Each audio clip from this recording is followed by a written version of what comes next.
അങ്ങനെ സല്ലാർ കണ്ട് പൃഥ്വിരാജ്, പ്രഭാസ്, പ്രശാന്ത് നീൽ മൂന്ന് പേരും കൂടെ ചെയ്ത ഒരു സിനിമ സല്ലാർ. പ്രശാന്ത് നീലിന്റെ ഡയറക്ഷനെ കുറിച്ച് പറയാനൊന്നുമില്ല. KGF എടുത്തു വെച്ച ആളാ. പിന്നെ ഇതിൽ അഭിനയിച്ച പ്രഭാസിന്റെ നമുക്കറിയാം, ആദിപുരുഷ്, രാധേശ്യാം, സാഹോ ഇതെല്ലാം കഴിഞ്ഞ് അത്ര ഹിറ്റ് കൊടുക്കാതിരുന്ന സിനിമ. പക്ഷെ ഇതൊരു വൻ ഹിറ്റായിരിക്കും. നല്ല ആക്ഷൻ, പുള്ളിക്കാരൻ വന്ന സ്ക്രീനിലോട്ട് ആ ക്യാമറയുടെ ഫ്രണ്ടിൽ നിന്ന് ആ പുള്ളിക്കാരൻ്റെ കട്ടൗട്ടൊക്കെ ഏത് ആംഗിളിൽ വെച്ച് എടുക്കണം, എങ്ങനെ എടുക്കണമെന്ന് പ്രശാന്ത് നല്ല യൂസ് ചെയ്തിട്ടുണ്ട്. പുള്ളിക്കാരൻ്റെ ഒരു കട്ടൗട്ട് വൻ പൊളിയായിരുന്നു. അപ്പോൾ ഡയലോഗ്സ് ആയിട്ട് പറയുകയാണെങ്കിൽ പ്രഭാസിന് അധികം ഡയലോഗ്സ് ഒന്നും കൊടുത്തിട്ടില്ല. ആക്ഷനിൽ തന്നെ പുള്ളിക്കാരൻ ഫിലിം അങ്ങ് കൊണ്ടുപോകും. അതായിരുന്നു സിനിമ. പിന്നെ ഈ സിനിമയിൽ നല്ല ആക്ഷൻ ഉണ്ട്, നല്ല വയലൻസ് ഉണ്ട്, ബ്ലഡ് ഷെയ്ഡ്സ് ഉണ്ട്, വെട്ടുകുത്ത് അതേ ഉള്ളു സിനിമയിൽ ഹെവി ആയിട്ട് കാണിച്ചിട്ടുണ്ട്.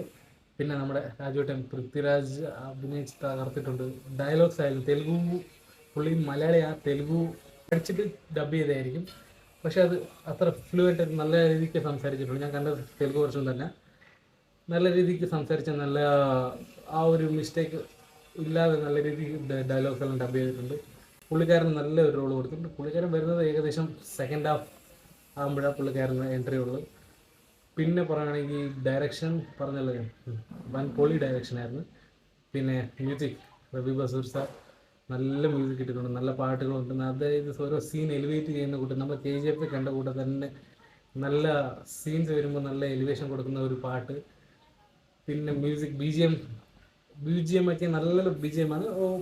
അത്ര KGFൻ്റെ അത്ര ആ ലെവലില്ലാലും നല്ല ഓക്കെ ആയിരുന്നു. അത്ര കാസ്റ്റ് ആയാലും ഇപ്പം ബോബി സിനിമയുണ്ട്, പിന്നെ കന്നഡയിൽ നിന്ന് കുറേ ആക്ടറുകളുണ്ട്. പഴയ നമ്മുടെ ദേവരാജ് ഉണ്ട്. അങ്ങനെ കന്നഡയിൽ നിന്നും ഉണ്ട്, തെലുഗു, തമിഴ് എല്ലാ ഇതിൽ നിന്നും ഓരോ ആക്ടറിനെ സെലക്ട് ചെയ്ത് ആ പർട്ടിക്കുലർ ക്യാരക്ടർ കൊടുത്ത് അവർ പ്ലേ ചെയ്തെടുത്ത രീതി നല്ല രീതിക്കുണ്ട്. പിന്നെ ശ്രുതിഹാസൻ ഇതിൽ ഹീറോയിൻ എന്ന് പറയാൻ പറ്റില്ല. ശ്രുതിഹാസൻ ഒരു ക്യാരക്ടർ ഉണ്ട്. ആ ക്യാരക്ടർ ബേസാണ് ഈ സ്റ്റോറി മുമ്പോട്ട് പോകുന്നത്. അതിനൊരു ഫ്ലാഷ് ബാക്ക് ഉണ്ട്. ക്യാരക്ടറിൻ്റെ ഫ്ലാഷ് ബാക്കും ഈ പ്രഭാസും പൃഥ്വിരാജിൻ്റെ ഒരു സീൻ കാണുന്ന ഈ ഫസ്റ്റ് പാർട്ടിൽ കാണിക്കുന്നത്. ഇതിൻ്റെ ഫസ്റ്റ് പാർട്ട് ആണെന്ന് അറിയാമല്ലോ. ഇതിൻ്റെ സെക്കൻഡ് പാർട്ട് ഓഫ് കോഴ്സ് വരുന്നുണ്ട്. അത് എന്തുവാ കഥ എന്ന് ഇതിനകത്ത് നിങ്ങൾക്ക് കുറച്ച് മനസ്സിലാവും. പിന്നെ നല്ല അവസാനം ടൈലൻ്റ് ആകുമ്പോഴത്തേക്ക് മൂവി എൻഡ് ആകുമ്പോഴത്തേക്കും നല്ല ഒരു ട്വിസ്റ്റ് ഉണ്ട്.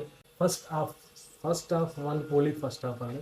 ആദ്യം ഒരു 10-15 മിനിറ്റ്സ് കുറച്ച് ലാഗ് ആയിരിക്കുമെന്ന് തോന്നുവാണെങ്കിൽ പിന്നെ അങ്ങോട്ട് എന്ന് പറഞ്ഞാൽ ഡെഡ് ഫാസ്റ്റായിട്ട് ഫസ്റ്റ് ഹാഫ് അങ്ങ് കഴിയും.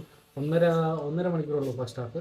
സെക്കൻഡ് ഹാഫ് എനിക്ക് തോന്നുന്നു 2:20 മിനിറ്റ് എങ്ങാണ്ടുണ്ട്. അത് കുറച്ച് എനിക്ക് തോന്നുന്നു അത് സ്റ്റോറി ഇങ്ങനെ ബിൽഡപ്പ് ചെയ്യുന്ന കാരണം ആ ഒരു ലാഗ് വന്നേ ഉള്ളൂ. അതല്ലാതെ ലാഗ് തോന്നത്തില്ല. മൂവി ഓവറോൾ അടിപൊളി ബ്ലോക്ക് ബസ്റ്റർ ആയിരിക്കും. ഫസ്റ്റ് വാച്ച് തിയേറ്ററിക്കൽ എക്സ്പീരിയൻസ് കിട്ടുന്ന സിനിമയാണ്. നിങ്ങളുടെ അഭിപ്രായം എൻ്റെ കമൻറ്റിൽ വന്ന് അറിയിക്കുക. വീഡിയോ കാണുന്നൊരു ചാനൽ സബ്സ്ക്രൈബ് ചെയ്യുക, ബെല്ലൈക്കനും കൂടെ അറിയിക്കുക. ബൈ, വേറെ വീഡിയോ കാണാം. ടാറ്റാ.